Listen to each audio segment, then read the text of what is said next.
Welcome to the Queer Compass. I'm Luis. I'm Eric, and we're your two gay besties. And we're here to talk about lifestyle, career, pop culture, and everything else. Yes. Oh my gosh, hello, Eric. Oh my gosh, how are you? Good. How are you? Oh, good. Back to the weekly recording. I love doing the recordings. Me too. It's so always fun. so fun. And it's such a good way for us to catch up too. Like, honestly, in personal life. I know. You know? Yes, for real. Okay, you were also just away recently. I did. I just got back. I was on vacation with my parents. Yeah. Their favorite vacation spot is in the Panhandle of Florida. It's like super white beaches. It's super cute and nice. But it was just so great to like hang out. You know, when I go back to St. Louis, of course, I love seeing the kids. I love seeing my family. I love seeing everybody. But actually, like, hanging out, like, one-on-one time with my parents, just, like, chilling for 7 days was so nice. Cooking, eating, beach time, pool time, exercise, walking, biking. Like, it's just super chill. Yeah, that sounds like relaxing, you know what I Yes. mean? Which I think is the big difference. I know a lot of vacations can be very like filled with activities and things to do and all that stuff. Yeah. But it's nice when you can kind of go at a leisurely pace. Total leisurely pace. And we did like activities where there was like a fishing rodeo that was happening. They were like, what is a fishing rodeo? well, okay, so it's called the Destin Fishing Rodeo, and it's like a fishing competition that lasts all of October. And like, I'm not kidding you. It was like, did I tell you about this? No, you sent me a picture of the fish. Okay. But is that part of it or is that different? I did not catch those fish, but I met the boy who did. Yeah. Right. You were like, whoop. I was like, all right. Alabama. Right. And yeah, so there's this like dock area or whatever, like where a lot of the restaurants that we like to go to are like right there. And they're like bringing in fish daily. Wow. It's like big tuna, amberjack, like all these different types of fish. And Miss Destin 2024, with her sash and crown on, would take a 40-pound amberjack off of the dock. Like, a fisherman would plop the fish onto the dock. The announcer guy would be like, "This one looks like a thumper," and it would be like right on the dock.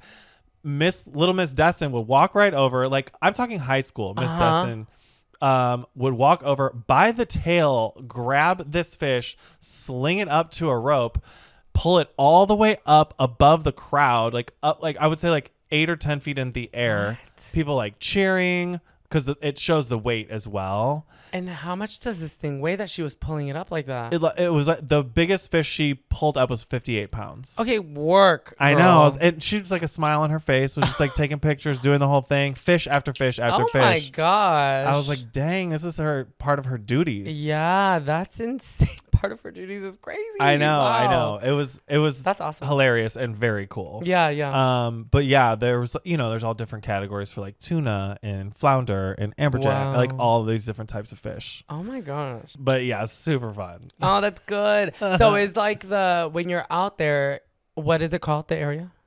We went to an area called Destin. Destin. Yeah. Okay. Is the community like older? Is it families? Is it a mix? Like Totally. It's definitely at this time of year, age is a little bit older. Okay. But year round, I would say it's mostly family oriented. I don't know if I saw any gay people. Yeah. You don't see many single people. You don't see many groups of like men in their 20s like doing bachelor parties or like a group of girls. It is really family oriented.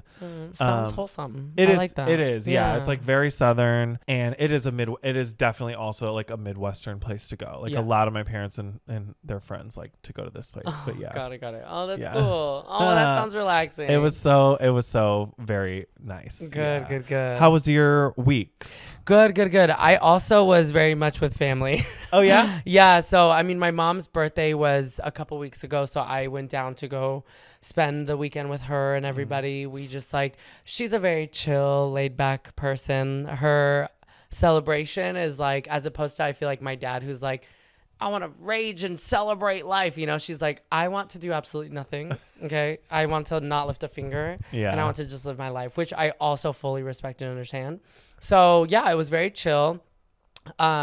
obviously with the new baby, she's just been like so in love, as we all have. But so it was kind of nice because we like did a whole dinner for her downtown. We went out, like did the whole thing. But then another day we just got to take Marco to the pumpkin patch for his first time. And we just got to spend the day with him. And I honestly think that's all she wanted, was to like spend day with her grandbaby. So yeah, it was really cute. It was very chill. Oh my gosh, she has to be living her best life. Living her best life. She loves it. Yeah. Oh my gosh. Her and my dad. Because my dad's a child at heart. So I Yeah. think he's excited to have that energy again in like the family. Oh, that's So good. he loves like playing with him and, you know, hanging out with him. Yeah. Oh my gosh, that's so good. Yeah. So it's really cute. And then I went back down because part of the reason we went to the pumpkin patch was because my sister has her annual pumpkin carving / painting party every year. And we got Marco's pumpkin and we got our pumpkin. Cute. So we all decorated our pumpkin at the party, which was this past weekend. And it was really cute because my sister, I guess my cousin had sent her this picture, and it was this pumpkin that was painted, and they used the baby's footprints to like put all around the pumpkin, and those footprints were ghosts. Oh my God, that's so cute. So cute. It was the cutest thing ever. So it's funny. I literally have, my cousin took videos of us doing it because I was holding Marco. She was painting his foot. And then we were putting his foot around the pumpkin. Oh my God, that is so We adorable. painted the pumpkin like baby blue. And then we had the white little ghost all around. And he is just funny because his expressions are so like, he's not a very like crazy baby. Like he doesn't freak out necessarily. He was just the whole time very confused and was like, what are you guys doing to me? What are you like doing with what these is gourds? Yeah, he's like, this is weird. He even like grabbed his foot at one point because he was like, what is happening over here? Yeah. So anyways, it was just funny. He just looked at us like mean mugging the whole time, but it was cute. Do you carve or paint your pumpkin? I paint. What do you do? Okay, so I think, was it 2 years ago? I forget. One year I did Nightmare Before Christmas. Wow. So I just did all white, and then I did the black like face. It was actually not that hard when you like because it's just the black face. Yeah. But then this year I saw this like kind of cute Frankenstein version of a pumpkin. Okay. So really all it was I did the base green. And then I did like little black kind of hair at the top, like in little triangle forms. And then I just did a cute little face with like little stitches on the side. Oh my So it was gosh. like a cute little cartoon Frankenstein. Do you have pictures? I do. I'll have to show you. Okay, we'll plug them into the we'll YouTube plug 'em video. in. Oh my God, that's Oh so my cool. God. Anytime I think of like doing a pumpkin, like carving it is a big ordeal. Mm-hmm. And it takes a while and it like rots. Right. But yeah, I always like cover, like whenever I paint a pumpkin, I was just like cover in paint, a color of paint, and then some glue, and I just glitter the whole entire thing. Oh, see, I love that though. It's beautiful. Yeah. I mean, it's so funny because in the past years, people get really creative with it. Yes. Like one of my my cousin's daughters did it was a poison apple. So she painted, like she made it look like it was melting, like the top was green and it had like a face, and then she did like the bottom of it red. So she made it into an apple, and it was like the poison dripping. And I was like, it looks so good. And then my cousin's wife did like all the Disney villains around it. She is an artiste. Okay. Really? I was like so like amazed. I was like, this is so good. Oh my She had like God. all the villains all around. Yeah, people get really creative with it. Like, Yeah. and it's cool. We do like little prizes, so there's like a first and second place, and it's cute. Yeah. Oh my God, that's Yeah, so it's really fun. fun. So, Okay. it's cool. Yeah. Not a pumpkin to be found in this house. I know. Oh wait, I do have the little railroad type pumpkins my mom yeah. made. Okay, so Okay. those are pumpkin inspired. Definitely. And it's giving pumpkin. It is. Yeah. It's giving country pumpkin. It's giving country pumpkin. I love it. I still love the little eek that you have, like the cement EEK. Yeah, it's just a little, I had the whole alphabet at one point, and I was like, I need to get rid of these, but I'm keeping these for Halloween. That's cute. I love it. It's so adorable. Yeah, I'll take a picture and put it on the YouTube. Definitely. Okay. I also, before I left for vacation with my parents, I also went into a little show down the street at a bar. MKX performed. I know I've talked about him on the pod before. His music is like right up my alley. I love that. It's so very good. It's super hyper pop. He's got dancers. He does the whole thing. He dresses up. He's got the music. He's inspired by the people that I love. You know, it's just it was a really, really fun show. Super small, at a bar. He performed with some other like pop performers, all on the same night. It was really good. But I'm seeing also Satin Jackets, Okay. which is a DJ. Okay. He has like a gold mask. Do you know Satin Jackets? No, but Okay, I will at one point add a Satin Jacket song to the playlist. Yes. And I'm also seeing Paris Hilton this week. You are. Oh my gosh. When is that? It's on Thursday. Word. And I'm only laughing because I don't even know what it's going to be like. I have no idea. I'm sure it's going to be a vibe. I was like, I have to see what happens. Yeah. Like she recorded a whole album. Sia was the producer of the whole entire album. I was like, you know, is she going to perform? Is she going to DJ? Is she going to bring out guests? Like, I don't know, but I have to go. So Where is it? It's at the Palladium. Oh my God, word. Yeah. I feel like that no matter what, it's going to be a fun time. I think so. I You know think it what I will mean? be. Yeah. Yeah, I feel like I feel like everyone there is just going to be there to have fun. Yeah, totally. Which is amazing. I love that. Yes. Oh my God, how fun. Yeah. Also, one little like side note, just personal note. I've been like, it's an adjustment for me. I've been like growing out the facial hair just a little bit. Okay. And I'm so used to having it like clean cut. So I'm kind of like playing with that, like where the line is for me. Because I don't like it to be too much. Okay. But I also like it to be there now. I don't know. It's like a recent thing. It's so funny because there were just, I guess, welcome to 30. I keep joking. I'm like, I'm embracing 30 now because it's just been growing out, I guess, more. I don't know, whatever. And for a while I kept shaving it, but then there were weeks or whatever that I just would get lazy and would let it grow out a little more. And like people just kept being like, oh my God, no, I love it. And I was like, maybe I should try it out and like leave it. And I'm like, okay, I'm going to leave it. I was just going to ask you, since you've grown out your facial a little more, has the attention you've received from boys been different? You know, it's kind of interesting because a little bit, yeah, I'm not going to lie. Totally. Definitely. And that's something that I never really thought twice about, the facial hair. I mean, I like it on other guys, but I also don't mind the clean cut. Like, I also like the clean cut. I've just always been a clean cut, like, person. Yeah. So it was an adjustment at first, but I'm kind of growing to like it. Oh, my God. The same thing happened to me. It was like, I was not shaving for a couple of days and people saw it and they were like, oh wow, you should like try that. And then like I was like, okay, I'll try it. And then people were like, oh my God, I like it. And then I sort of got used to the look and then I kind of go back and forth. Yeah. Now I like literally had facial hair before we pressed record and now I don't. Yeah. It's really interesting so to weird. see that. Yeah, to see the response. I definitely don't think I'm going to like grow it out. I think I like it to be just present, but like not too much. But I don't know. Every now and then I'll probably still shave it. You mean you're not going to go out and like be lumberjack cutting logs? Absolutely not. I also do not think that would fit with my vibe at all. People, I'm just going to be like, hey girl, what's good? I'm like this full beard. I just don't know that that's me. But I am embracing it. I do like it. It's like something different. Oh my gosh, that's so good. I love it. I'm like, should I dye my hair next? Like, I don't know. Oh God. Oh my God. Yes. Alrighty. So for this week's segment, we are introducing a book club segment. Yes. We both read The 7 Husbands of Evelyn Hugo by Taylor Jenkins Reid. New York Times bestseller, over 1 million copies sold. Super impressive. Yeah, and I think we both just got drawn to this story because it's very like old Hollywood, LA, like which we'll get into obviously, but yeah, I think just being in LA and being in that world somewhat is it's kind of interesting to see that perspective. So yeah, so here is our little review of The 7 Husbands of Evelyn Hugo. I'm so excited to review this book. Me too. It was so much fun. I listened to it. Did you read it?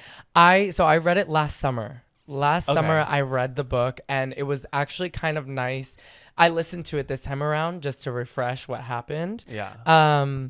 And like, you know, even when you're reading it, it's like, you know what happens, but I still get so invested and I'm still like listening to it and I'm like gasping and I'm like, I already knew that was going to happen. Yeah. Oh my gosh. And I'm sure you caught things like that you didn't catch the first time around. Yeah, exactly. Yeah. You kind of, I made notes of certain things that I was like, oh, was this a foreshadow to her story? You know, or was it not? It could have not been. Right. But I'm like, listening to it, I kind of think, because you know what's going to happen, I'm like, oh, I wonder if that was like a hint to us, you know? Yeah. That you don't realize. And the way that they did the formatting of the book on audio was pretty cool too, with like the different voices. You could really easily tell what was happening. The book is a series of interview, or it's like very interview style. The main characters, her name is Evelyn Hugo, and she reaches out through a major publication to kind of an unknown interviewer. Journalist. Yeah, journalist. Interviewer, of course. Yeah. And the book is set up in these like interviews that they kind of do together as this journalist is writing her book. Exactly. So just for the listeners, the book is called The 7 Husbands of Evelyn Hugo by Taylor Jenkins Reid. And it is exactly that. The book is broken down. The chapters are essentially each of the 7 husbands. Yes. Give and take a little story. But yes, each of the 7 husbands. And it is this kind of like, she started in the 50s. She's like this Hollywood icon now in the, 2000s. And yeah, she reaches out to this journalist who really is, for lack of better term, like at the bottom of the journalist food chain, right? Yeah, totally. And even her boss is like, why did she choose you? Like, she got personally asked by Evelyn Hugo, this icon, to get interviewed. Yeah. And mind you, Evelyn in the story hasn't had a photo shoot or like an interview done in like decades, apparently. Yes. So it's been a minute, and everyone has been wanting this. So they're wondering why Monique is the name of the journalist, but why Monique, right? So Monique goes over, and I feel like the whole time I was reading it, especially even re-listening to it, I remember what I felt reading it, Yeah. So I just remember thinking, like, what is the relationship here? Like, what is the story? Why does Evelyn want to talk to Monique so bad when Monique is just getting her start at Vivant, which is like the, high profile magazine or whatever it is? Yeah. It's a fiction. So everything is like fake. And one thing I think I really like about this book is just, I think whether or not you're living in LA, right? Everyone is immersed by movies, TV, celebrity culture, like whether or not to whatever extreme, but everyone is aware of it, like pop culture, all that stuff. But especially I think living in LA and hearing, them driving down Sunset, or them going to this cafe, or them doing all these things, like it is very kind of, you get to put yourself in that position a little bit, and it really makes you wonder, like, is what's going on around us or what we're being told the truth, or is there so much being held behind closed doors that we as the public will just never know? We'll never know. It is crazy to think about, like, is that strategy? Is that for real? Like, who knows? And you hear it all the time, especially now. People are like, oh, they're dating for PR, like it's a publicity stunt or whatever it is. And it's like, the question is it really, or is it not? Like, right. Because some people be having babies. Right. And I'm like, okay, that's a big publicity stunt. Yeah. Oh my God. Like, it's just, but again, it makes you think, like, there are so many hoops that Evelyn jumped through just to save her career or just to get to the top. Yeah. And it is the ultimate question that is proposed in the book. Like, was it worth it? Right. Yeah. Super ambitious, super high drive for success. Definitely prioritizes it over like other things throughout her life. And like, as you're right, like as we go through the chapters, they kind of, she explains how she does it, and then kind of the price that costs in the end, like relationships, time to get whatever it is that you want. Now, in her case, it was like fame and stardom, but like, it could apply to anything. Yeah. And I also think, like, again, for those who haven't read, I guess like Evelyn's backstory is kind of, she grew up with nothing, right? She grew up in, I think it was Hell's Kitchen in New York, and her mom passed away when she was very young. Her dad was just kind of like abusive and not the best. And she knew she had to get out of there, Yeah. So she did whatever she could to get out of there and to make a name for herself, which, to be honest, I like admire so much. I'm like, wow, really? When you're in that situation and you have no other choice, like, you're going to give it your all. So you're going to make sacrifices. Yeah. But it gets to the point where I think even in the book, she says, like, it's hard to rewire yourself after being in that like fight mode for so long. Right. You know, like she's like, I used my body, I lied, I did all this stuff just to get to where I was. And she's like, but once I was there, I didn't know how to change that about myself. Right. Like it was hard for her to make that switch, and it sometimes costed, you know, the hurt of the people she loved. Her first husband was named Ernie Diaz. Yes, Ernie Diaz. And Is it it was poor somebody- Ernie Diaz or what? Poor is it? Ernie Diaz is the name of the chapter. And also, like, there will be spoilers in this episode, by the way. Yes. So if you haven't read it and you're like, don't spoil it, I'm sorry. Yeah, and apparently there's like a Netflix movie coming out too. I just looked it up before we recorded. It's like they announced in like 2022 that there would be a movie, but there's no release date on it yet. There's still no release date. I So- want to see that so bad, I and I know. wonder who's gonna play Evelyn. I know. Oh I my know, I know. gosh. Oh my gosh. But yeah, Ernie Diaz was the first husband, and I believe that the dad introduced Ernie Diaz to Yeah, Evelyn. because I think they lived in the same building. Yes. And she heard through the grapevine, or somehow, I forget, maybe the dad, that Ernie got a job in Hollywood. Yes. And she was like, oh, this is my ticket. Yeah. I'm moving to LA. So she went over in this like cleavage exposing top or whatever it was, and knocked on his door and pretended like she just happened to run into him. Yeah.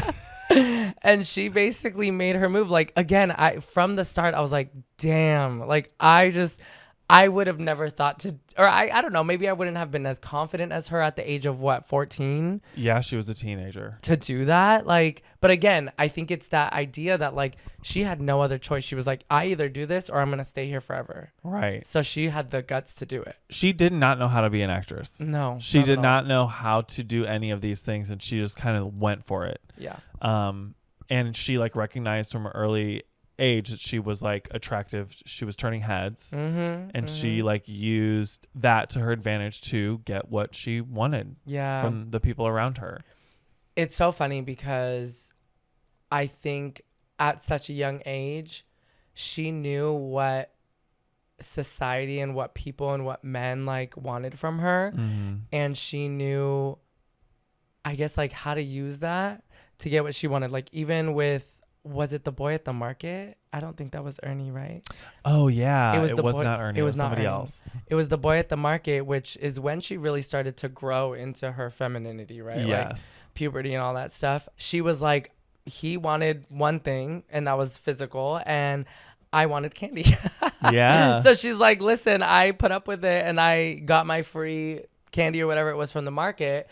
And it's crazy because she understood that, but she also really, really was aware of like her role in society at that time in the 50s as a woman. And she knew what she could and could not do. Like even when she was married with Ernie, I remember her saying like, I had to play it dumb and be like, hey, I just want to take acting classes for fun because I think it'd be really fun. She's like, I had to make sure that it was not threatening. And she even said, I kept my apron on so that I would look less intimidating, so that I Yeah. wouldn't look like a big deal or whatever, so that he would say yes and he would be like, that's cute, honey, like do whatever you want, Right. so that she could get there. And I'm like, things like that where she was like, I have to play this role because I know how to maneuver the situation. It's just very Right. very crazy. And while she was married to Ernie, going to the Formosa Cafe Yes. over and over again to like hang out, and then they eventually were like, hey, you can't hang out here anymore, you need to like work here. So she started waiting tables there. Did not know how to wait tables. Didn't know the first thing, but she was like, sure. Picked up Yeah. a pen, picked up an apron, and started waiting tables. Like, it's just that idea of like, sometimes you just got to go for it. Yeah, You know? absolutely. After that, did Harry Cameron discover her at the Formosa Cafe? Or Yes, it was Harry. It was Harry. She was waiting on Harry, and Harry looked at her and was like, dang, you're gorgeous. Yeah. And then she said 2 weeks later, I had a meeting set up at Sunset Studios, Yeah.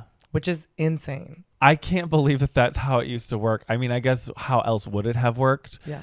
When I think of like movies now, I think of like huge auditions and lots of people, and then it sounds like it was very like, hey, you're pretty, can you act? Let's go.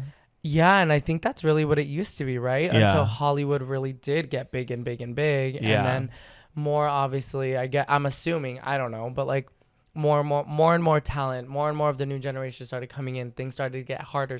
Things started to get tougher. More and more people were wanting to be in Hollywood. Yeah. I mean, look at how saturated LA is now, right? I know. So it's crazy to think that in the 50s, yeah, there probably wasn't as high of a demand for people that were actually going to make that move to LA and to pursue that dream. Right. Now people are coming in all the time, right? Yeah. So it's crazy. And back then, actors and actresses were signed to studios. So you would do like a 1 movie contract or a 5 movie contract. Judy Garland did this. Yeah. Part of that agreement, Harry Cameron asked Evelyn to leave her husband, Ernie, and was like, hey, you need to leave your husband. You need to date someone famous. Mm-hmm. And it's funny because he even said, like, is that going to be a problem, right? And she's like, he basically asked without asking, but I knew what I had to do. Yeah. So she, left him and started working. And started dating, I forget. Don Adler. Oh, was that Don Adler? Yeah, okay. Don Adler is next. He's husband number 2. Because I know she went on some dates, and then Don Adler was really the one that stuck. She liked him at the beginning. She liked him a lot. And this is where the book kind of dives into some like bigger kind of themes. Mm-hmm, mm-hmm. Don was super handsome, top of his game, one of the like top dogs at the studio. Yeah, the Prince of Hollywood, they would call him. The Prince of Hollywood, that's right. Mm-hmm. And, on camera, they were doing movies together. Mm-hmm. They were super successful. Yeah. And then, like, behind closed doors, he had seemed like anger issues and would take it out in sort of a domestic violence way. Yeah. She definitely said that, like, when he was not winning was when he would get mad. So, like, she's like, I met Don at the top of his game where he was the Prince of Hollywood. He was crushing it, and then like he had a run where like 2 of his movies or a couple of his movies didn't do so well, and he started to get angry and maybe a little jealous, honestly, and started taking it out on her physically, which obviously was really, really hard. And it's just one of those things that at the beginning when they were being set up, it was purely for PR, right? They were like, this would be good for your image. Then they really started to have a good time together. She said she loved him. They fell in love. They got married. They did the whole thing. And then not even like, I don't know, a couple months down the road or however long, she started realizing his other side. Yeah. And it made it really, really hard because obviously she's like, I worked so hard to get here. Right. And I love this man, but this is what happened. And it's even worse because her dad did the same thing to her. Her dad was abusive. So I was like, oh my gosh, like it's so crazy that she ended up with somebody who she didn't realize was going to be, but was, right? Yeah. And it's in those moments where she kind of even says, like, I don't know why I thought that, like, more money and more success would take me out of this situation. Like, I'm still here. And she thought, like, I loved this person. This person was apologizing to me over and over again. It felt sincere. He was looking me in the eyes. He said he was sorry and that it wouldn't happen again. And if you have love for that person, you might believe them. And, you're like, okay, well, I guess it won't happen again. And she said, like, after however many times it was, she was like, well, maybe this is just something that like men do. Yeah. Which again, I think also, especially in that time, because that was still 50s, 60s, right? In that time, she even says, she's like, I was not the only one going through this, especially in Hollywood. Right. She's like, so many other people were, that I feel like the people around her were even just kind of like, okay, like I'm not going to acknowledge it, I'm just going to leave it up to you to make sure, like, are you okay? Mm-hmm. And if you're okay, then we move on. Then the worst part of it all is that not only was he abusive, but he was a cheater. So she was at that party, and Ruby told her that Don was upstairs with some other girl. That's right. But this was also in the time that she had already met Celia. Correct. Celia St. James. And this was at the beginning of Celia. That's right. Well, Celia and her met shooting Little Women. Right.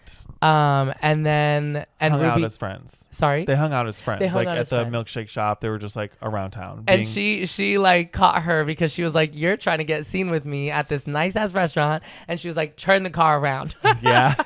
And sent her to like some random milkshake shop. I thought that was so badass, honestly. That was so good. Because she's like, I've been in your shoes and I've done the same. I've used people. And she's like, she even tells her, she's like, if you're going to use people, you better be good at it. Yeah. Oh my God. So, which I thought was so funny because I thought like she's not going to like this girl. Right. But then they ended up really hitting it off and being good friends. Mm-hmm. And this is kind of in the point of the story where I'm like, okay, where is this whole like queer storyline gonna go, right? I was like, who in the book is gay or queer or whatever? I think we find out Harry Cameron, right? Yes. I think the first mention of like any type of queerness is like when Evelyn saw Celia with her top off and was like overwhelmed with like a lustful feeling, Yeah. which she was unfamiliar with. Yeah. And she was like, I don't really understand it, but all I knew is that I wanted her. Yeah. But they were interrupted by Don Yeah. in that particular scene. And it's not mentioned again until kind of like a lot later. Like till it was like 40% of the book way through. I was like, who's queer? Yeah, no, exactly that. And like, yeah, because then when I was first reading it, it's really a while until you get to that point. Yeah. And the whole time I was like, who's queer? And then we find out Harry is. So I was like, oh, maybe Harry's the queer one. But then, plot twist, then she ends up at that party kissing Celia. Yes. So she's over here kissing Celia, being like, oh my gosh, I love this girl. And this was after she found out that Don Adler was upstairs, right? Right. So she's like, how dare he? And then she's like, well, the only person I want to find right now is Celia. Yeah. So she finds Celia, kisses her, and then she goes upstairs and catches Don in the act. That's right. And then she decides to leave him, but he files for divorce first. That's right. That particular night, I think Evelyn went home with Harry, her main producer, who's a very good friend of hers. And by morning time, Don's lawyers had already drawn up the paperwork and been like, this is over. And he tried getting her blacklisted off of Hollywood. That's right. Which is crazy. Also, I'm like, oh my gosh, like to have your whole career kind of start to, dwindle or diminish from your hands, Yeah. And again, she was like, after everything I've worked for, she's resilient. She's like, I have done it once before. I can do it again, and I will do it again. Yeah. But I'm like, how many people would have been like, this is it for me? Don offered her the house. Don offered her like money To keep quiet. Yeah. And she said yes. And she took the money. She took the She house. started her career over again. Crazy. Yeah. Like after all of that, like so insane. Granted, like she was, I feel like you're never really starting from ground zero, right? Because people already know your name, which is good. She was smart enough to be like, I know I can do it, right? Yeah. But yeah, to think that you have to start again is insane. Right. Yeah. Not being able to work with all the coworkers and people you had networked with at that other studio. Exactly. Because then after Don Adler comes Mick Riva. Yeah. He was the musician. They went to Vegas. The musician. Oh, because before Mick, the way she rebuilt her career was doing that French movie. The French movie where she almost showed her areolas. Almost. Like, cuts right before, which again, it was her idea. Like, she's so smart in that sense of like knowing what people want. She knew how to give them just enough. And I even wrote down, it's so funny because I laughed when I like was listening to it again. And she said, at the end of the day, we as humans, we just want to be teased. And I was like, oh my gosh. Like, we want to be so close to it. Yeah, that goes with anything, right? Like, doesn't necessarily mean sexually, but just in general, it's like when you get so close to something and you don't have it, then that makes you want it even more. Getting second place. Exactly. Getting a bronze medal. Right, Yeah. exactly. And then you're like, oh my gosh, I was so close. I'm going to do it next time or whatever that like fire is. So I'm like, she was so smart in knowing that and being like, I'm going to give them just enough. Yeah, totally. And that was with the French director Max, I believe his name is. Yeah, Max Gerard. Yeah, Max Gerard. Yeah. So she does that movie with him. Mm-hmm. The movie blows up. Yeah. It goes sensation internationally now, right? Yeah. Like Europe and then the US. So then she starts to get a name for herself again. Yes. And then Mick Riva comes into the picture. Yeah, Mick Riva. They decided to go to Vegas together. How did they meet? I can't remember how they met. So in an interview, the way this all started was because in an interview, he had mentioned, they had asked him like, who's your dream girl or whatever. Yeah. And he said like, I want to marry Evelyn Hugo. Like, she is my dream girl. So I think after that, they were kind of plotting to, because she was already kind of with Celia at this time, I think. Yeah. Right? They accidentally held hands at the Hollywood Bowl and someone saw them. Yes, because Celia and her, people started talking. Yes. So they were like, we need a distraction. That's right. So she was like, Mick Riva really wants me, so I'm going to play this up. Yeah. So they went to go see him at the Hollywood Bowl, and then they went backstage to meet him after. Yes. Yeah. And Evelyn talks him into, hey, let's go to Vegas. They're like having fun one night in LA. Hey, let's go to Vegas and like be crazy. Yeah. And she strategically plays the whole night. Like, you know, they're playing roulette and they're playing craps and they're gambling, and she leads him to think that it's his idea. He's Yep. the one who brings it up. She's like, no, I don't have sex before I get married. Yeah. I'm not having sex with you. Da da da da. They get more drunk. Mick is like, hey, let's get married. Yeah. And they get drunk, get married. Yeah. And it causes a big stir. Oh, God, that scene was so interesting because she really is like, I have to be horrible in bed so that he does not want to do it again. God, right. And I was like, oof, that is rough. But also, she's thinking the only person I want to be with right now is Celia St. James. yeah. Meanwhile, Celia's at home, not realizing they had talked about this whole strategy ahead of time, but she didn't mention that she was going to sleep with him. Right. Yeah. So Celia and Evelyn at this stage were like full on dating. Yeah, in secret, right? And yes. I do think Evelyn should have been like, hey, this is the plan. I don't know why Evelyn really thought that it was implied that she was going to sleep with him, but like, I guess if she was like, I'm going to marry this guy and I'm going to get him to marry me, I don't know. It's so hard. It is hard. I kind of see it. So there's a couple of things that I think I was like tossing back and forth, like, okay, I think I probably would have done what Evelyn did. And I think this was one of the things that I was like, well, I did tell you I was going to get married to this person, but whatever it took to get the thing done, hey, we want the papers talking about us getting married. And if sex was like a part of that. Well, I just think, I mean, it's okay. Because I agree, and I think at that time, especially in that time frame, I'm like, let's be real. Men want one thing, and like men rule the world at that time, quote unquote. Let's say whatever, you know. Like there's this whole idea that like the wife is, I guess, submits to the man, you know. Like so, I think in that time frame, I would have assumed like, well, if you're gonna go to Vegas with him and convince him to marry you, there's one way to do that, right? Like it's by teasing him.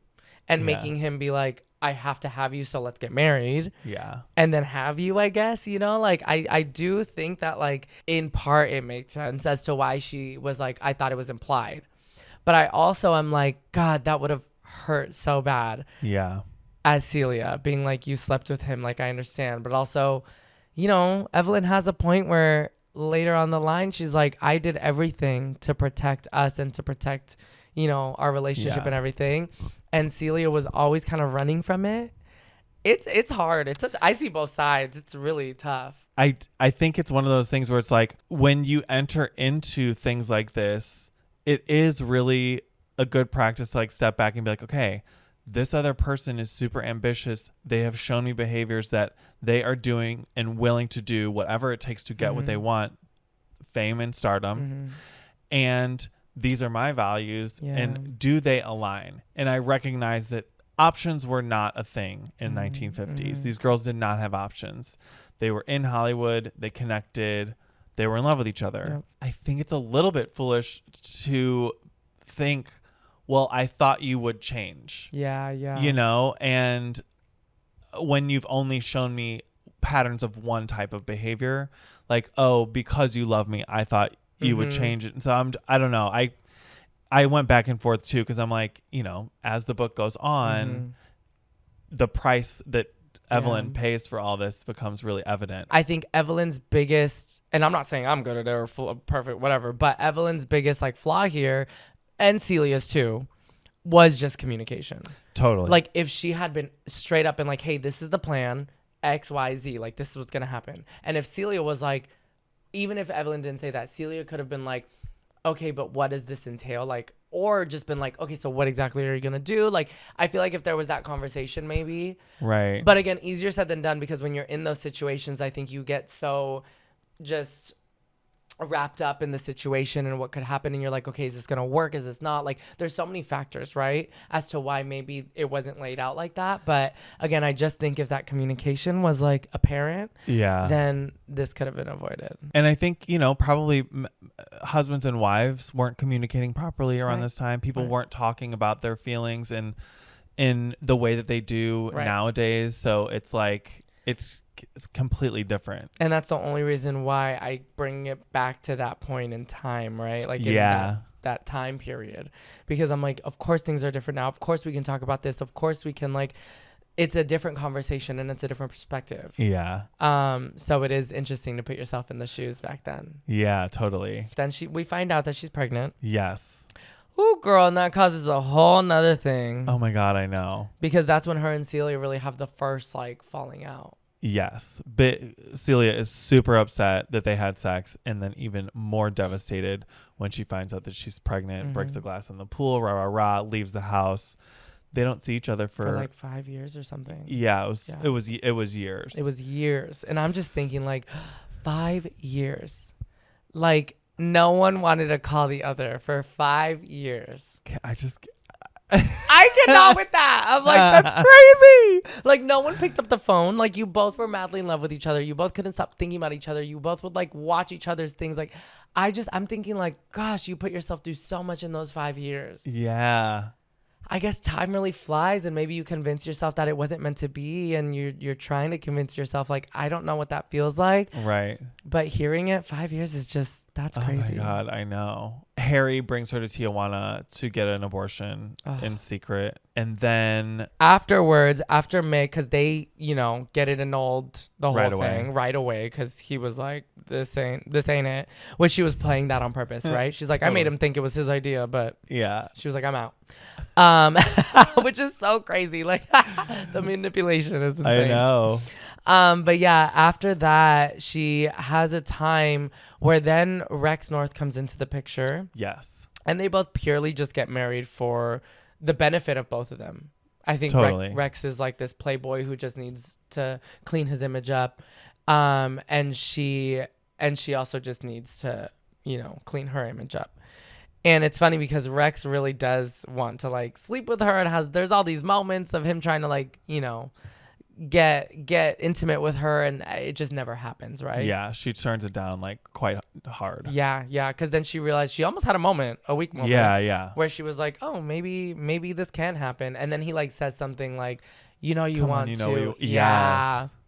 That would kill me. Like, oh like, shit. that would like see you. She's like, I'm not one of these girls, okay? Yeah. I'm not no average, whatever. So yeah, Rex North was an interesting one because, again, even after listening to it for a second time, I feel like his storyline is like the one that always leaves my mind.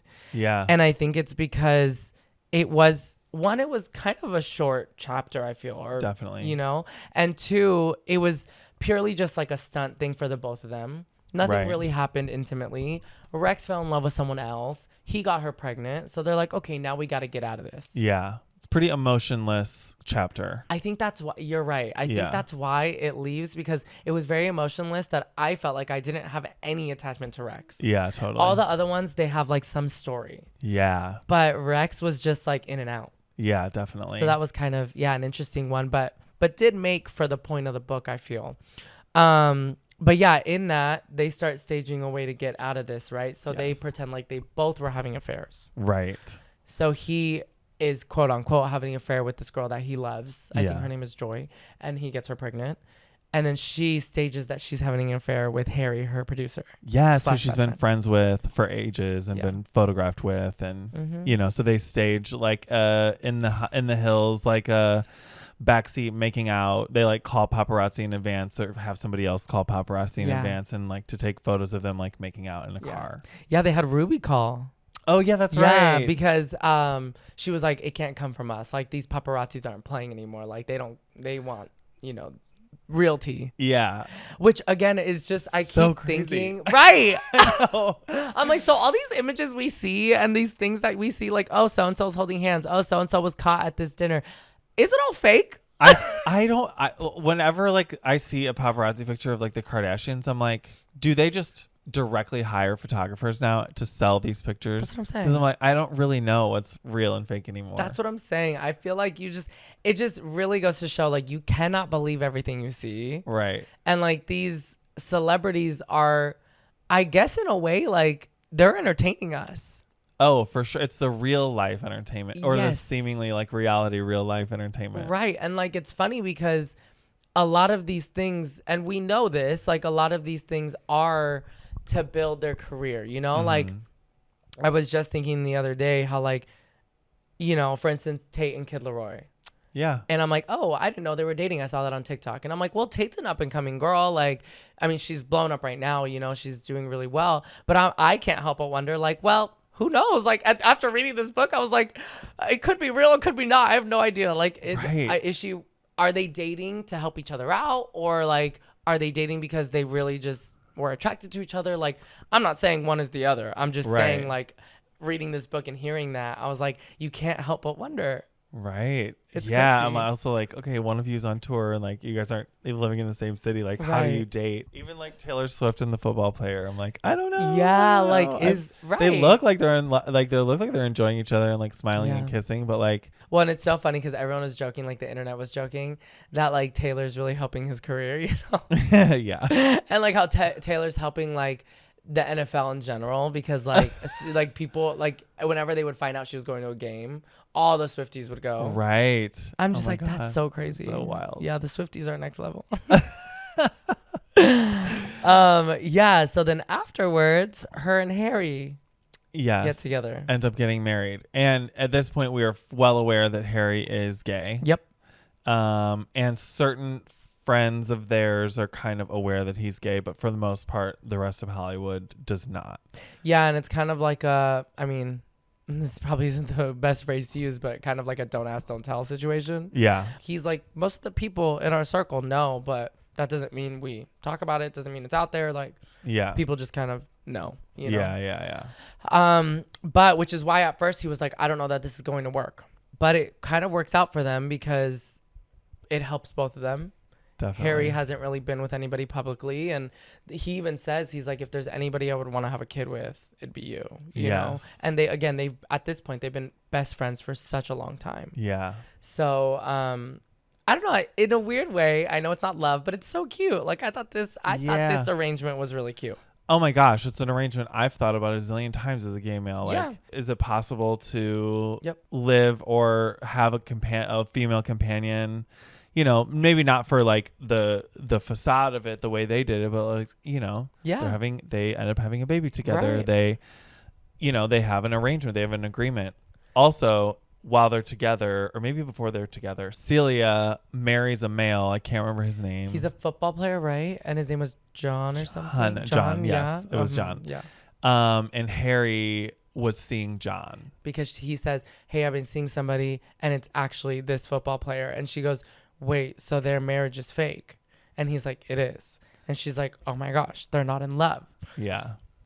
So I think later on, her and Celia reconnect and rekindle things. Yeah. After, gosh, however many years. Yeah, it was 2 marriages and, you know, it's a lot. Crazy. So then it's even cuter because now they're like going on these double dates and they're like living their best life, and people just think like, oh, man and woman, but really it's woman, man and man. And I'm like, this is so cute. Yeah, nobody is the wiser. Celia ends up spending the night. I guess the girls stay in the apartment, the boys stay in the house, or they switch, or they, you know, they've got their own like arrangement, and you know, the whole world thinks that one thing, but really what's happening is something else. It's interesting because she kind of mentions it a couple times in the book, but she kind of says like how people, the media, creates this narrative, and they're like, but in reality, my love for Celia, this relationship, was right under everyone's nose. And she's like, but the funny thing about the media is that they don't care about the truth. Right. They just want their story. So they will believe anything. And she's like, it's so crazy to me that people will believe all these other stories before believing that I could be in love with a woman. Right. And I'm like, that is insane. Right.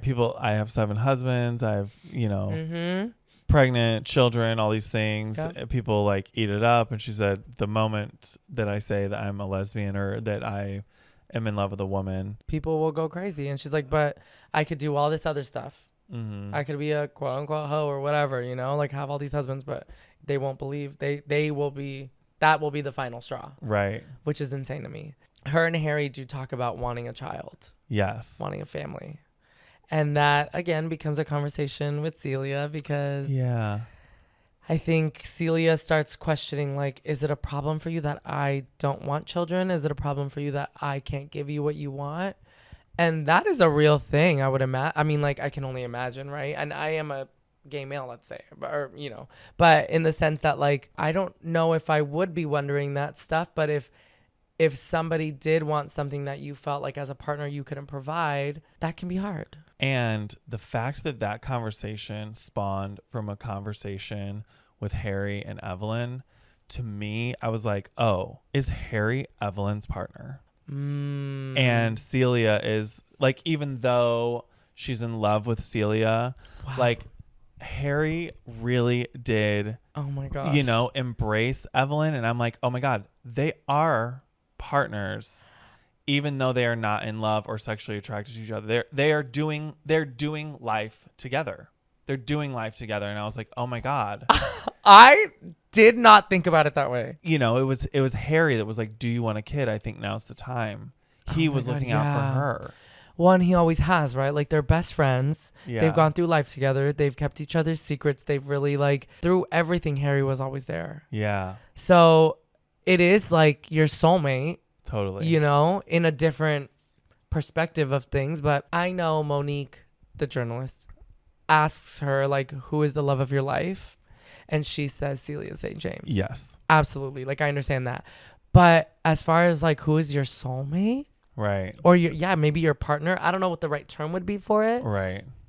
But I do think her and Harry were one, Yeah, totally. Yeah, and then again, like, it brings up the conversation that there are, at this point, different ways of conceiving. Yeah.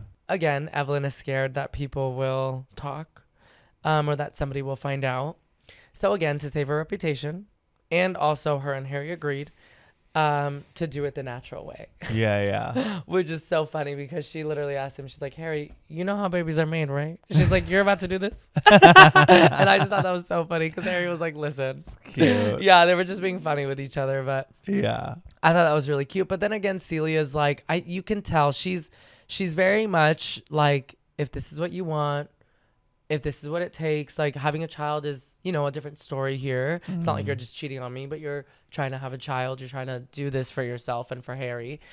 She's like, that I'm okay with it. But I don't know. You can feel that it hurts Celia to think about Evelyn having sex with another man. Of course. Or another person, I guess. Yes, because, at this stage, Evelyn has made it clear that she is capable of loving men and loving women. So she identifies as bisexual, whereas Celia is a lesbian. She only loves women.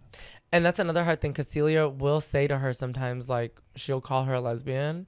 And Evelyn says that like, bugs her so much, which, of course, right? Yeah. It's like the mislabeling. Like, you want to put people in categories. And also, like, I do think nowadays bisexuality is definitely more, like, open and more accepting and stuff. But even growing up, I remember a lot of people being like, oh yeah, bisexuality is not a thing, like you're just convincing yourself, or oh, it's just sexual, or whatever it is. Like, it really was a big stigma not that long ago of bisexuality. So for sure, of course, in that time, at this point, 60s, 70s, I can't remember exactly, but of course there also is that, that mislabeling. So I understand that frustration, which is funny because even Monique, when she's interviewing Evelyn, remember, she asks her, wait, so does this mean, when Evelyn comes out to her, she's like, does this mean that you're ready to come out as a lesbian? And Evelyn is like, bitch, excuse me? Never did I say those words. Never did I say I was a lesbian. Right. And Monique is like, oh my God, I'm so sorry. And she's like, bisexual, which again just goes to show, like, this is technically 2015, 2017, whatever the time frame of that book is. But I'm like, that wasn't that long ago. Yeah. Was not that long ago. No, definitely not. Yeah. So Harry and Evelyn have a baby. They do. And Connor, who's a female. Also, cute name, I think. Right. I think that's a cute name for a girl. I loved it. The little, yeah. I loved it. Especially for the time. I was like, oh yeah, okay, creative early on. Yeah. Oh my God, this is where things get so crazy. Things take a bit of not a wild turn, but yeah, things get super interesting. Evelyn reconnects with the French producer who made her titty movie. And I love that. Titty movie. Yeah, they reconnect and they do another movie together. While they're doing the movie together, Max is like, Evelyn, I love you. You need to leave Harry. She's like, I can't leave Harry. And Max is like, he's gay. You need to leave. Yeah, he's like, I know. She's like, you need to leave him. We have a real shot at love here. Evelyn is like, okay, maybe I do have another real shot at love this far along, you know, Yeah. husband number 6. Yeah. Like, maybe I can actually be capable of like doing this love thing. And so she leaves Harry and goes for Matt, and she discusses it with Harry. She's like, yeah. you And know, Harry's on board. He's on board. He's like, this could be good for us. Like, we Yeah. don't have to play this anymore. Like, we can, you know, I can stay at the apartment. You can stay at the house. Like, whatever it is. He's like, we can make this work. Again, that like partner factor with Harry. I'm just like, he was so good to her. Yeah. But yeah, she connects with Max. They end up getting married. And so disappointing, because she finds out that he really only loves the icon Evelyn Hugo and isn't really in love with her. Yes. So she starts to notice that like he's super obsessed with the way they look in photos together, and like, hey, do you think people on this airplane are all going back and telling their family, oh my gosh, I was on the plane with Evelyn Hugo? Yeah, da, yeah. da, da, da. And she's like, you don't have to call me Evelyn Hugo every time. Like, you can call me Evelyn. And he's like, but you are the Evelyn Hugo. Like, you are the icon of this whole thing. That would be like Jay-Z being like, you are Beyonce, I am with you, Beyonce. Like that sounds weird. It's so extra. Yeah. And like, it's so unnecessary. I would feel the same way. I'd be like, no, I don't want this to feel like that. Like, I don't need you to like praise me, or I don't need you to, like, this is not what this relationship is about. Right. And like, how disappointing to figure that out right after you get married. Right. And I think for that particular movie, she won an award and sent out in her acceptance speech at the very end. She's like, and also I'd like to thank the one person that means so much to me. Ga, ga, ga, ga, ga. Yeah, she doesn't say her name. Doesn't say her name, but she's like, the woman who, you know, means so much to me. You know who you are. It was like a reach out to Celia. Celia, yeah. Yeah. So then Evelyn and Celia begin exchanging letters. Yes. How did the letters start? Did they see each other at an award show and like make out in a bathroom? Because they saw each other at the award show, fully made out in the bathroom, because Evelyn was like, I'm done hiding. Like, I don't care. Like, I will have you right here in the bathroom. So like, they go at it, and then I think after that they start sending letters. After that, they start sending letters about like the logistics, like. Yeah, she's like, how can this work? Like, do you love Max? And she's like, I did, but I don't anymore. And like, Celia's like, that breaks my heart. And Evelyn's like, please, let's just be together. So Celia at this point is in New York, right? Yeah. I mean, excuse me. Celia's in LA and Evelyn is in New York. So they're trying to figure out how to see each other. Yes. So Evelyn is like, I will come see you. Like, Evelyn at this point is like, I don't care. Let me lose everything. Let me run to you. Which, like, thank God, okay? Because I'm like, Evelyn, you've been, like, I mean, I understand. Survival, do your thing, set your career. But I'm like, thank God you got to a point where you're like, I don't care anymore. Right. I want you, and I've always wanted you, and I'm going to go after you. So she is like, I'm going to go find you. So she gets ready to fly out to LA. Yeah. As she does so, Max finds all these letters hidden in the closet. And he's like, what is this? And he keeps calling her a dyke. Yeah, he's like, I didn't know that you were a dyke. And she was like, don't call me that. Like, so when he calls her that, I was like, oof. Bad word, by the way. At the time, I think especially, I actually don't know if that's still a bad word. Is it a bad word still? I mean, I don't. It's probably not kind. It's probably, say. I feel like it's one of those, maybe they like reclaiming it as a lesbian. I'm not sure, but I for sure would not say it. Yeah. Okay, yeah. So, but like back then, I think that was like super insulting as well. Yeah, definitely. So she's obviously, she gets heated and she's like, I was going to leave you anyways. Like, I'm going to leave you either way. Yeah. You figure out what you want to do about it. And she does go to LA. Yeah. He kind of threatens her too. Yes. He's like, I can end your career in a second. Yeah, I can make one phone call. And she's like, well, listen, at this point, I don't care. She's like, I'm going to leave you either way. So she does. She leaves. She goes to LA. Funny enough, Celia is the one that comes up with the idea for this next one. Right. And I was like, oh, dang, Celia. Like, the tables have turned. Yeah. So Celia is the one that is like, you should marry my brother. We'll kind of make it seem like Max is just jealous. And he's talking out of anger and jealousy. to tear you down. Down. She's like, because if people find that you've moved on, like, and you're with a man, like, no one's gonna believe that, you know. And in that, they're having dinner while all this is happening, and Evelyn is like, why would I marry your brother, and why would your brother do this? And Celia's like, he'll do it for me because I don't have much longer to live. Yeah. And I'm like, oh my God. I know. I'm like, geez. Everybody be smoking, so there's emphysema all around. And she doesn't have much longer to live, so they decide to go abroad and live in a different, is it Spain? It's Spain, yeah, on the coast of Spain. Evelyn gets married to Robert Jameson, right? Yeah. Yep, so that is husband number 7. Yeah. And who's like this finance guy who had moved to LA. Him and Celia had gotten close at that time, so they all decide to move. In that time, though, so before they move, she's like, well, I'm down to move, but I need to talk to Harry because they have Connor. And Harry's like, oh my gosh, I don't want to move to Spain. Yeah. I fell in love with a man. Yes. This other man that I met on set. Yeah. Yeah, I think they like set up an appointment to talk. Evelyn's driving to go see him and comes across the accident. A car accident. Oh my God. His car is like ran into a tree or pole or something. She said it was like halfway wrapped around like a light pole. A light pole. And it's Harry with some other guy in the car. Yeah. Oh my God. When I found out Harry died. Oh my God. I know. Wait, did you cry in this book? I did. You did? Well, actually, you know what? When I read it, I didn't cry. But for some reason, I was driving back from Bob's Springs. And I was listening to it. And I'm just in my feels. It's something about the car ride that I was like, oh my God, I'm crying. But like when I first read it, I didn't cry. Yeah. Okay. I mean, I was like, God, that sucks. It's so sad. I'm really disappointed, but I didn't cry. Yeah. I don't know. I was just like in my feels on the road trip or whatever. Yeah. I was driving by myself all the way back to LA. Yeah. But yeah, when I first read it, same thing. I was very heartbroken for her, but I wasn't like crying. And in this scene, in Evelyn and her strategic self, she sees that Harry is in the driver's seat. She can smell bourbon on his breath, and she's like, "Oh shit!" So when the police come, he was drinking and driving. This isn't going to work. Let's take him to the hospital. She gets her limo driver. Hey, let's take him to the hospital. Let's put this passenger in the driver's seat. She didn't want to tarnish his reputation. She didn't want to like ruin anything that he had, all that stuff.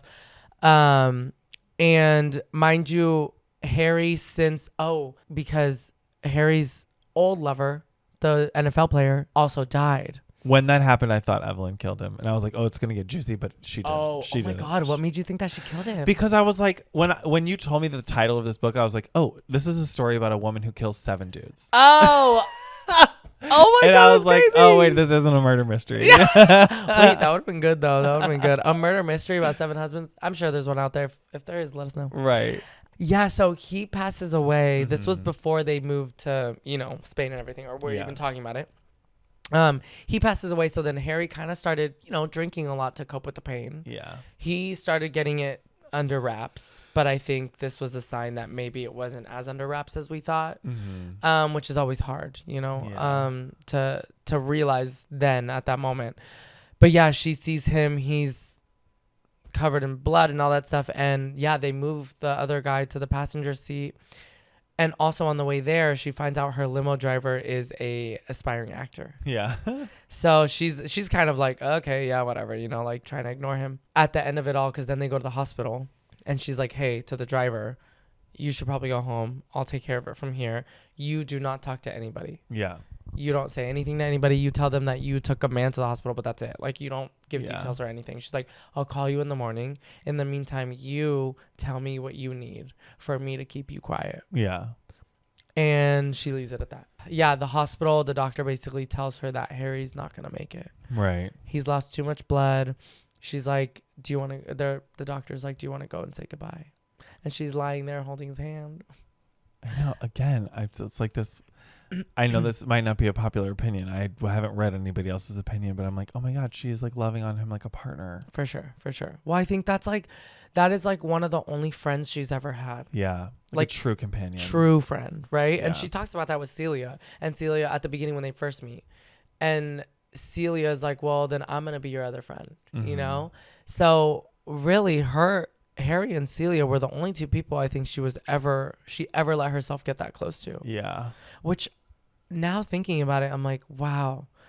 Not to say she was alone, because she wasn't lonely. She had a lot of love in her life, but like to only allow yourself to be close to one or two people in your life. Right. Yeah. Like keeping your true self secret except for two people. That's Yeah, because tough. like you start convincing yourself that you are the person, I guess, that the public wants to see. Right. Which she even says that later on, just the idea that she's like, Evelyn Hugo is not me. She's like, Evelyn Hugo is this person that I created for you guys. And she's talking to the public, right? Yeah. She's like, I created for you guys because I wanted you all to like me. I wanted you all to, you know, see me as this person. And she's like, so sometimes I forget who I really am. Yeah. In Spain, while she's married to Robert Jameson, Celia lives out the rest of her years with Evelyn.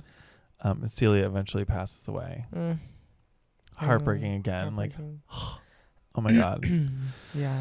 So I think after that, she ends up moving back to New York. At this point, Connor is like in school. Yeah. You know, going, I think she went to Stanford and was going kind of following Robert's footsteps in the whole finance game.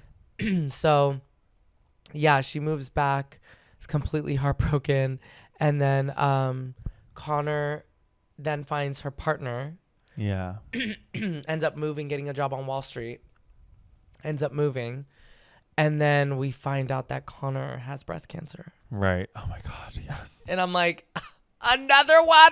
And it's crazy because you go the whole book listening to her life. And then the last, like, literally the last chapter, 2 chapters is just everyone dying. Yeah. It's crazy. It is a story of loss for sure towards the end. Yeah, yeah. Like, oh my God. And I've said this before on the podcast and I still stand by what I'm saying. I think that nothing will fuck up a parent more than losing a child. No.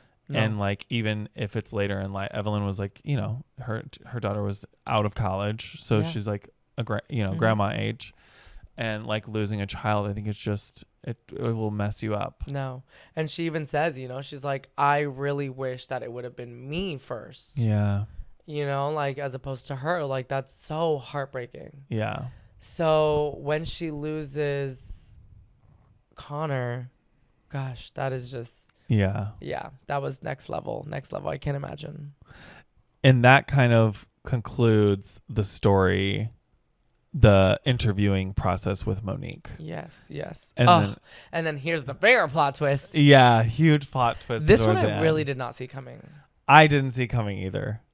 It's insane because Evelyn is then, you know, Monique is they're wrapping up the story, and Evelyn is telling her like, well, I think Monique keeps saying that like, Evelyn, I don't know if I would have, but I probably would have done the same things you did. Like, I understand you're so resilient, you're so this, you're so that. She's kind of like admiring her. Yeah. And Evelyn is like, no, don't admire me, because I made decisions that I don't necessarily regret, but that are not the best or whatever. Yeah.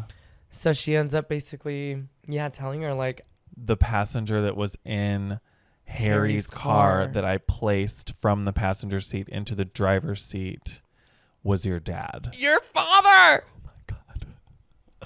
Luke, I am your father. I'm like, oh my God. That was a gag. Like, I remember when I first read it, I read the name and it was, I forget his first name, but it said Grant. You know, because her name is Monique Grant. Yeah. And it said like James Grant or whatever it was. And I was like, wait, James Grant. I was like, do we know this person? And I was like, Grant, is that can't be. Because then I started going in my head. I was like, okay, well, not only is it her dad, but that means that her dad was with Harry. And I was like, wait, but do we know that her dad is gay or bisexual? I don't know. Her dad was in love with a man. Right. I'm like, I really remember thinking that when I was reading the name, being like, wait, trying to piece all the puzzles together. Oh my God, everyone's gay. Yeah, I was like, oh my oh my God, everyone's gay. That is real. So yeah, then Monique finds out that it's her dad, and she's obviously furious. Yeah. And she's like, what the heck? Like, you're out here telling me that you made me sit and listen to your life for all this time, and you called me and you did all this, and you think a book is going to make up for it, and blah, blah, like going off, right? Yeah. She's upset. She's upset. And then Evelyn is like, no, the reason I really wanted you to know was because I have this letter from your father. Yeah. And she's like, this letter is for you. I want you to read it. And it was basically Harry asking Monique's dad to run away to Spain with him. Yeah. With them. And the dad wrote back and was like, I may not love my wife the way I love you, but I care about her too much, and I have my daughter here, and I'm choosing my family over anything else. Yeah. So I can't go with you. And, you know, Evelyn kind of points out the fact that, like, you had a father who would have never let anything happen to you and who would have never left you. She's like, so many men in my time have easily walked up and out of their houses. Yeah. She's like, but you have a dad who did not. Yeah. And that, it's heartbreaking because it's like, oh my God, I wish that he could have been there to see out how great of a father he was for her. Right. But it's so unfortunate. Like that's how life I know. And Monique gets to talk to her mom about briefly without revealing that she knows all this information.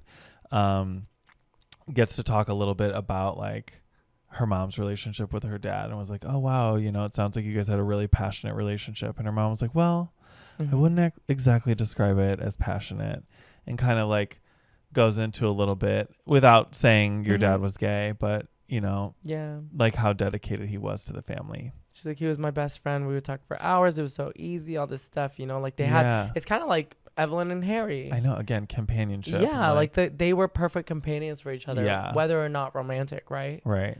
At the end of it all, Monique, I think, isn't sure how she's going or if she's going to forgive Evelyn, but then realizes, like, now I know who my father really was. Yeah. And even more so now, I know how much he loved me. Yeah.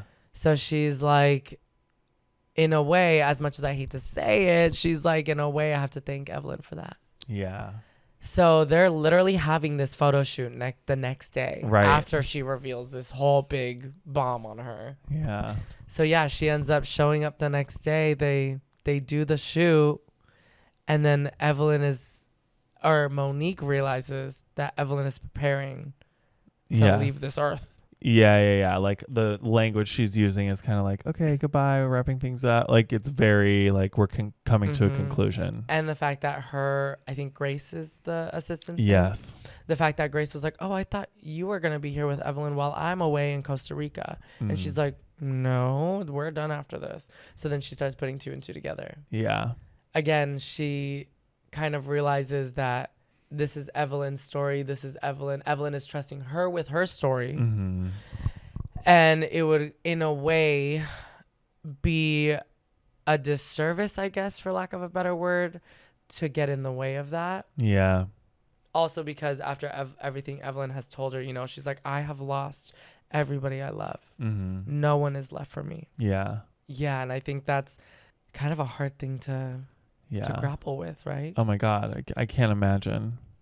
One thing I also love that she mentioned was, because as she's debating whether to go back for Evelyn or not, she is saying, she's like, Evelyn is trusting me with her story. Evelyn, like, this is her decision, her journey, all this stuff. She also says, like, leave it up to Evelyn. She is not going to let the thing, because Evelyn finds out she also has breast cancer just like her daughter, right? Yeah. And that's where she's like, as we know, breast cancer can be hereditary. And she's like, but the universe is just not just in the sense that my daughter got it worse first, you know? And Evelyn knew, she's like, I've been through this with my daughter and I don't want to put myself through that. Yeah. Because she's like, I know what it entails. But what I really like was that Monique was like, leave it up to Evelyn. Evelyn is not going to let the thing that built her and that made her, aka her chest, because that is a common theme in the story, right? Yeah. Her big chest and her small frame and all this stuff, how beautiful she was, how gorgeous she was. She's like, she is not going to let the thing that made her be the thing that brings her down. Yeah. And she's like, she doesn't want the world to see her like that. You know what I mean? So Evelyn took matters into her own hands. Yeah. Yeah. The next like report that we get is like the death of Evelyn Hugo is like an overdose of medications. Yeah, the ending was just woof. Yeah, the end is definitely a surprise and quite heavy. Yeah. But yeah, the main themes for me, I would say, is like sacrifice, love, the price of ambition, the cost of success, getting fame, like what you yeah. want. Yeah. And I remember there was a tipping point right in the middle of the book where it was like Evelyn and Monica were talking, Monique, sorry, were talking. And I can't remember exactly what they were saying, but it was when Evelyn was starting to realize, okay, this is the time in my life where it was like, okay, I'm making these decisions and it's leading me down a pathway that's going to be like alone. But like, I didn't know how else to be because that's who I always was. Yes. And so like grappling with that identity, that self-identity was really that tipping point that was like, okay, this is when she realizes that her actions have a cost. And I remember it's so funny because as I was re-listening to it, I was making little notes. And I remember writing at one point, like, gosh, Evelyn is, to be honest, is very selfish. Like, she's very selfish, you know? She's looking out for herself at the end of the day. And I was like, but at the same time, like, putting myself in her shoes, even though I can't ever, right? Like, necessarily, but trying to put myself in her shoes, I was like, but also, I'm like, she's being so selfish, but at the same time, like, she has worked so hard to get to this position, and she's always been in a mode of like fighting for her life, you know? Whether it's just trying to survive, having enough food, having enough electricity. They were stealing electricity from their neighbors at one point. Right. You know, like the survival that then goes into like, now you're in fame, but you're also fighting because you're in this like abusive relationship, to then you're fighting because you're in love with a woman and you can't keep this secret. Like, she was always fighting. And I think she just didn't know how to leave that fight mode. Right. So I had to give her that and be like, as much as I'm like, gosh, you're being so selfish, I think it's just, she's always been in a mode of survival. Right. You know? Yeah. How do you decide when to turn that fight mode off and be like, okay, I can be content and happy now? Yeah. You know? But I imagine that there's, you know, some trauma or some just, you know, lingering aspects of life in that sense that make it really, really hard, you know? So, but I do agree. A big part of it is kind of like, even she says like, I don't know if it was all worth it, you know, like, and the question is like, is money, fame, success worth it? Or is there a different definition for success? Right. Which, to be honest, like, is something I think we can all kind of relate to, and it's something that I grapple with every day, you know, as we're hustling towards a dream, towards a purpose, towards a goal. It's like, how much of this is worth giving, or the sacrifice, you know, and how much am I willing to sacrifice for XYZ, whatever it is. Yeah. The book in general, like the genre is historical fiction. LGBTQ topics do not come up in historical fictions. It's very rare. So like, it was a new perspective to think like, okay, like Hollywood 1950s, like what was it like, you know? Yeah. And I think it's cool that they tied in like the Stonewall riots. Yeah. Some real life things. And also like they even mention, you know, because I like how Celia was the one who was like, gosh, we should be out there. We should be fighting with them. We should be doing all these things. Yeah. But then Harry brings up a good point where he's like, well, we honestly can't. And he's like, not only because, you know, we're famous and stuff. He's like, but also because the second we go down there, it becomes more about us than about them. Yeah. And I'm like, that's true, because now all anybody's going to talk about is like, oh, look at these gay famous people. Yeah. Versus like the cause, which, you know, is I think a valid point in that sense. Unfortunate, because I know Celia wants to fight. Celia wants to, you know, but they do end up like giving money to them, to the organizations, to the cause, and all that stuff, like behind the scenes, because they're like, well, how can Celia's like, then how can we help? Yeah. And they're like, well, with our money, like, let's help them, you know. I thought that was cool. And also like when later on, I think when Celia and Evelyn are talking again, they're talking about like, well, can we actually come out now? Can we not? Like, what's the deal? And Evelyn is like, well, Elton John is out. Yeah. You know? And I'm like, I just think that's so crazy to think that in that time frame, it's the same idea. Like, these people walked so that celebrities now could run, right? Yeah. Like, I'm imagining that Elton John coming out at that time. I don't know how it necessarily developed and all, but like, what a big moment. Right, for sure. And also he, so successful, right? Like holding down the music business for how many years? Like, So it's crazy to hear that too and be like, wow, to think about those. Oh. Oh my God, for real? Holy fuck. Whoa, that was crazy. Holy shit. I don't know if we'll cut that or not. I know. We just had an earthquake. Whoa, that Crazy. shake was crazy. That is so crazy. We got an alert before it happened. Yeah. It was an alert and then we felt the shake. Yeah. That's just so crazy that it like happened. Their instruments picked it up, signaled to our shit Yeah. before we felt it. Excellent book. Highly recommend. Yes, highly recommend. Love it. Twists and turns and all the things. Yeah. And yeah, it really did tug at the strings a little bit. So Yeah, for sure. I can't wait to see the movie when it comes out. I know, I can't wait. Yes. Oh my God, that was so cute. Didn't you love it? Loves it. So good. Yes. Oh my God, I love it. Okay. Yes. For this week, what are your music recommendations? What has been like in your ear the most? Miss Girl. Okay, so Charlie XCX, of course, we had the Brat Summer, but then she had Brat, but it's completely different, but it's still Brat. Yes. And she had all the remixes on there, which I was like, oh my God, like I'm just overwhelmed by just all the music. So in the best way possible. Yeah. So there's a couple. I mean, so Guess featuring Billie Eilish had already come out. So Yes. I had already been obsessed with that. But that is definitely, I'm sure everyone has listened to it or most people have listened to it, but that one's still there. But I did really like Sympathy is a Knife with Ariana Grande. Oh my God, me too. Yes. It kind of really fit into like both of their vibe was like perfect for that track. Yeah. Like both of them, both of their vibe. And when her verse came in, I was like, it really does feel like she's talking. I mean, she is talking about what's been going on with her, right? Yeah. So, yeah, I do really like that. And then the other one I will say is just like fun is Talk with Troye Sivan. Oh my God, of course. I love it. Yeah. Yeah. Yeah. So those are my three. Oh my God, I love it. Okay, so you had more than one. I'm going to do more than one. Okay. I have to say, and this isn't a Jade Thirlwall stan podcast. Work, but I love. But my number one song listened to this week was Fantasy by Jade. It's her next like official single.